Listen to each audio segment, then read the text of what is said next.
Welcome to Soltron. This is the video review for the KO oversize white horn from Super 10 and the Mini Force Tri-Hawk King, which is an undersize. Here's a size comparison with their original sized figures and Starscream. Here's the instructions for Whitehorn, and it's got what looks like an official logo. This is all in Chinese. But then it's got like this other logo, so I don't know what that's about. So it looks like it's official, plus it comes with this really cool looking foil card. Like, it's really awesome looking. So that's a really nice touch. But if you just compare like the official figure, the DX version, I guess, to this oversized version, there's a lot of problems already. So the Pentex is not even a working thing. It's all hollow here. This is like a simplified, oversized version. And then the wings are just totally different. Like, you can make this cool cape version with this DX version, but this oversized, you can't even turn it into a cape. It's pretty lame. And he just doesn't feel very good. The tolerances feel off. He feels like KO quality. It's probably in hand. I would definitely rate this probably somewhere around a 6, whereas this figure is just solid 10. I think he feels, the original figure feels heavier too, of course. That's not surprising. So I'll go through all the little changes. You can see my original figure of Whitehorn to see everything that's different, but for this guy, he looks okay. He's not a bad stand-in for the DX figure, but you can see there's a lot of different missing paint. There's no logo on the shoulder. There's just a lot of shortcuts taken with this figure, and the quality is so low. I just can't believe it would be the same company that would license this. It just seems very unlikely. He can like spread out his wings to do this, I guess. Yeah, it's not that great. And then his weapon, of course, is just looking pretty terrible. It's just all hollow here. And then this side looks really good, but the other side looks like trash. And he's got no head articulation. The original figure was able to do that. His shoulder pads are kind of weird. There we go, now they're more symmetrical. I feel like this one just doesn't line up in the same way. Like, something about these arms just look asymmetrical. The shoulder pad's just lower. Yeah, I don't know what's wrong with it. But anyway, the shoulder pads can rotate up. He can get like a little bit of arm bend, not even 90 degrees, more like 45. No bicep swivel at all. His fists are looking pretty good, so it's nice that they're like a different color. And then for the transformation, he does get a wrist swivel, so that's pretty cool. That's not bad. And then he doesn't have anything in the waist, of course, and then he does have... wait, does he? Ooh, I don't know. I can't get his leg to kick forward. I think there's a joint in there. It just doesn't feel like... It feels pretty locked up. I'm not going to force it, especially since I'm actively trying to sell this guy. He's got good outward ratchet on the hip there. And then he's got a knee bend, I think. Yeah, there it is. So that's like part of the transformation. So he can kind of bend his knee, but it just kind of destroys the whole sculpt. It doesn't work out so well for him. So that's about it on his articulation. I'm sure these hips work. I just can't. They just won't bend. I don't understand. Oh, okay, there it goes. Oh yeah, that's just a really tight, scary ratchet. I don't know about that. Especially with the quality of this figure, this plastic could easily just explode, so I wouldn't recommend playing with that very much. I haven't played with this guy very much, so this transformation might be a little rough, but you're going to lift the head. This transformation is actually very different from the DX figure. And then the head's going to tuck into the unicorn head. And then you have basically the whole back of the Pegasus, And then this is all going to rotate and then fold down. And then these arms rotate here, so that's kind of similar to the original figure. That's quite similar. It's almost the same. And then you got to fold in the fists, rotate the hooves forward. And then this whole back section, the Pegasus legs are going to fold down like very gently, and that makes that form. And then you're going to fold the robot legs and ankles. You're going to fold those up into the Pegasus back, and then just fold down the tail. And then the two legs are going to clip together to make the Pegasus body. And then this is going to just fold down a little bit more so there's not just such a huge gap. Okay, and here's the Pegasus cleaned up, and then finally you're going to peg this. There's a little hole in the back of the head, so that has to peg in there, and I guess it becomes like a secondary unicorn. I'm not sure what the plan is here. The wings do kind of articulate, and this is like a good scale if you get the DX figure. I guess he can kind of ride this unicorn. I mean, he doesn't have very good knees, so it'd be pretty hard to make it look convincing, but I guess that's a good scale for this size figure to ride it. That's something. Okay, and here they are, the two of them together. Obviously this is the DX version, which just cleans up a lot nicer, has an overall better look, especially the head section. Like this, the knight head folding into the unicorn head just don't work very well. It looks okay. The gold plastic on this is not as good as the gold plastic on this. This plastic is so nice and premium, and this plastic is okay. It's not terrible, but it's okay. It's just not as good as this orangish kind of plastic. But yeah, so this guy is an okay stand-in for this figure, but obviously the DX version is just so much better. There's really no comparison. Okay, let's look at Tri-Hawk King. Like, this guy's okay.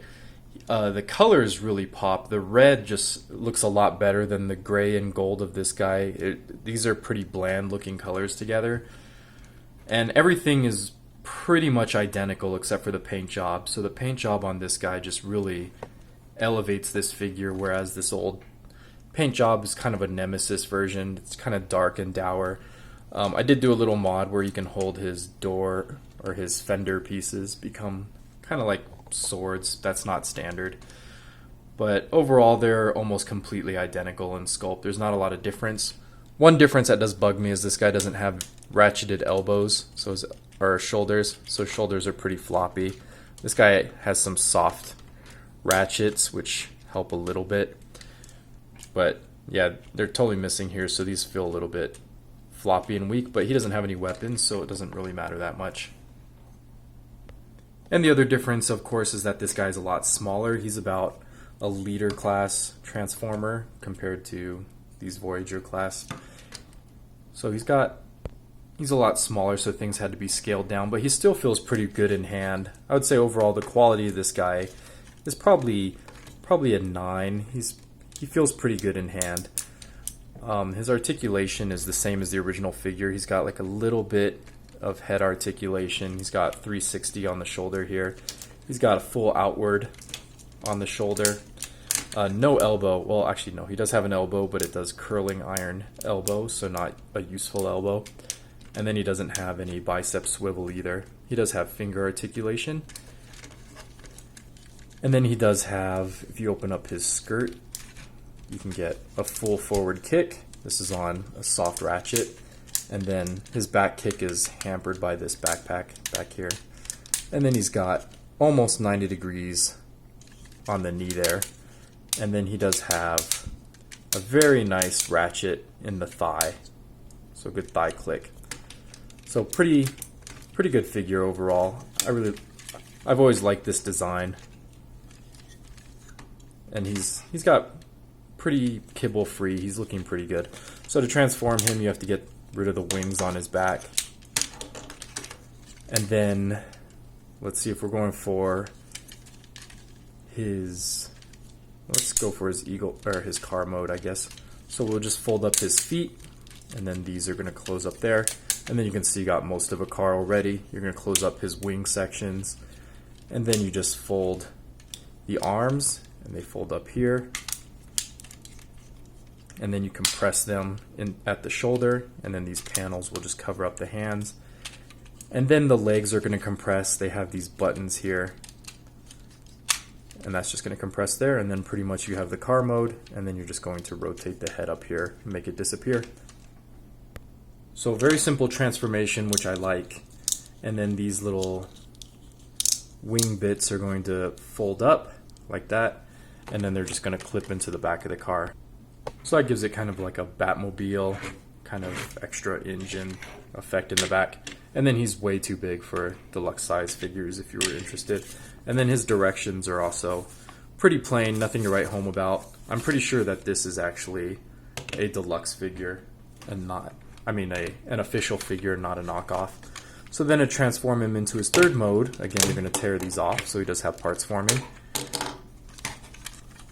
And then you're going to extend the legs back out. And then lift up these flaps here. And then the arms are going to come down, and then the eagle talons, or hawk talons, I guess, are going to fold down.